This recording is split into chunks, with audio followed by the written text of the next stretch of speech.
Chapter 20, From Day Job to Full-Time Freelance Writer. So, you've mastered the basics of freelancing, you've done great work for some early clients, and now it's time to quit your full-time job and focus solely on your career as a freelancer. First, take this moment to celebrate. You're breathing rarefied air. Most people get stuck in the purgatory between where they are and where they want to be. You're on the precipice, and it's time to jump. Before you quit your day job. Before you make any decisions, I always recommend connecting with your CPA, or if you don't have an accountant, finding one, and going over your finances. Are you good to make the leap, or do you need to clear some debt first? You don't need to be 1,000% financially in the clear, but you do need to be in a place where you have some runway to get up and running. Consider larger economic conditions as well. While these won't completely crush your burgeoning freelancing business, it's good to get a sense of what kind of pressures your ideal clients might be facing. I've been able to stay booked and busy even during market slumps and slower summers, but it does require more hustle to find and maintain clients in these climates. Remember, there is no stability in any type of career. If you're a full-time employee, you could be laid off. If you're a freelancer, clients could run dry. However, from my experience, I've found that spreading that risk across multiple clients and projects is a lot safer than being an employee with a single employer. There's no perfect time to take the leap. Once you've got a small safety net and enough wind beneath your sails, it's time to go for it. What to tell friends and family? I'm lucky that both my parents were self-employed, so they got it when I became a full-time freelancer. I'm also a creative, so stability is not something the people in my life were pressuring me to go and find. However, I know that might not be the case for you. There might be well-meaning friends and family members who are worried about you because they're projecting their own insecurities.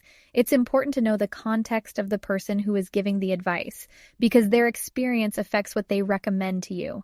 They probably don't understand what the freelance market looks like these days and how it's changed over the years and been supercharged by technology and remote work tools. Here's what I recommend sharing with them. The freelance platform Upwork conducts a ton of research on the state of freelancing, and their data shows that 60% of freelancers who left a full-time job to become freelancers make more money than they did in their previous jobs. And a CNBC article stated that freelancers working in web, mobile development, marketing, legal, accounting, and other skilled services earn an even higher $28 per hour average wage. At $28 per hour, these freelancers are making more than 70% of all workers in the United States. To find links to articles where both of these quotes are sourced from, visit amysuto.com/6-figure-freelancer. Basically, the statistics are in your favor. I've experienced this momentum firsthand. I went from earning $90 per hour to $350 per hour after going full-time freelance. You can hit your goals with time and consistent effort. Even if you don't accelerate as quickly as I did, you're set to make a lot more money than you probably are making now on a good timeline.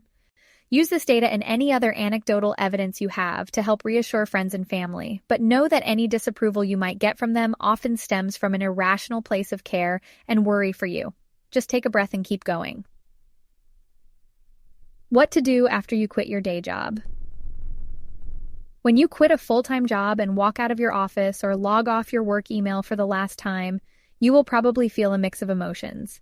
Did I make the right choice? Am I crazy to walk away from my job? I'm free. Hang on to the last one and let the other worries go the best you can. It's time to buckle down and focus. Here's what I recommend you do immediately after quitting your day job. Some you'll see are from my checklist earlier. Celebrate. Take a few days off. Celebrate with friends or family, or throw a party. Enjoy your next step in life's great adventure. Re-evaluate your personal and business budget. Now that you're reliant on your freelance income, get clear on your runway, your personal and freelance business budgets, and your target income. Meet with a CPA to set up your business entity. You're going to need an entity at some point to help you organize business expenses and shield you in case of any potential legal issues. So if you don't already have one, talk to your CPA and/or a lawyer about setting one up. I recommend you find an expert to help you rather than relying on an online service to do this for you. Handle your health insurance and retirement account needs. Your CPA can also help with this, but make sure you've got your self-employment benefits figured out now that you don't have an employer handling these. Spread the word. Tell everyone you're freelancing full-time now. Ask friends and coworkers to share your services with people who might be interested, and ask current clients for testimonials you can put on your website and let them know you have more availability if they have additional work. It's time to grow. Get your new workspace set up. Spend some time getting your new work from home setup feeling cozy, or simply refresh your existing setup if you were already working remotely. Maybe buy some fresh flowers or light a candle. Find ways to make your new job feel like home. Remember, you don't need a fancy home office to be a freelancer. Your workspace could be the dining room table, a quiet nook in your home, a co-working space, or even on a beach in a foreign country. Wherever you are, create a space that feels welcoming. Create new daily rituals and routines. Feel free to refer back to my tips on maker-manager schedules, but don't be afraid to add some spice. Maybe you have a noon dance party. Maybe you make an epic brunch every Friday morning for you and your family. Or maybe a trip to a museum is in the cards for an afternoon or a midweek stroll. You make your own schedule now, so design it the way that works best for you. Freelancing can get lonely sometimes, so make sure you're also taking time to cultivate community in different aspects of your life. This can be as simple as taking an afternoon yoga class or joining a book club. You can also attend conferences for your industry as a freelance writer, which is a great way to meet potential clients and go on a tax-deductible trip. For more on business tax deductions and travel, I recommend that, you guessed it, you talk to your accountant. Why more time equals more momentum? When you quit your day job, you have more time to dedicate to your freelancing career, which increases your chances of success. It was when I adjusted my focus from a lamp, scattered, to a laser, sharp, that I saw huge jumps in my income and the viability of my freelance career. I learned how to implement value-based pricing, I got educated on my niche, and I kicked my systems into gear so I could spend less time on admin work and client onboarding. So if you're not seeing your freelancing ramp up to where you want to be as a part-time freelancer, the answer may be to gather your courage and make the leap. And then, once you do, it's time to hone your systems so you can make your work more efficient. Now it's time to earn more while working less, and still providing insane amounts of value to your clients, who will come back and rebook you time and time again. Amy's Field Notes, Hammer Museum Writing Vibes. It was a Wednesday in Los Angeles, so I decided to do some work at the Hammer Museum.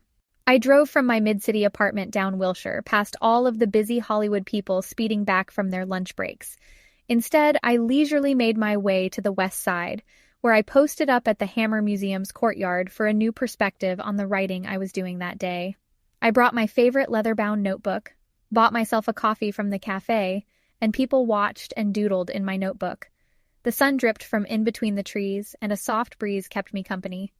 This is heaven, I thought, remembering the artificial fluorescent light that used to be my only warmth in cold offices. Now I was surrounded by art and sunlight, and wasn't going to be trapped inside all day. After I wrapped up my work for the day, I went to my favorite yoga studio to take a class, and then headed to an art exhibit I had been hired to write about. In those early days of freelancing, I was still filled with uncertainty.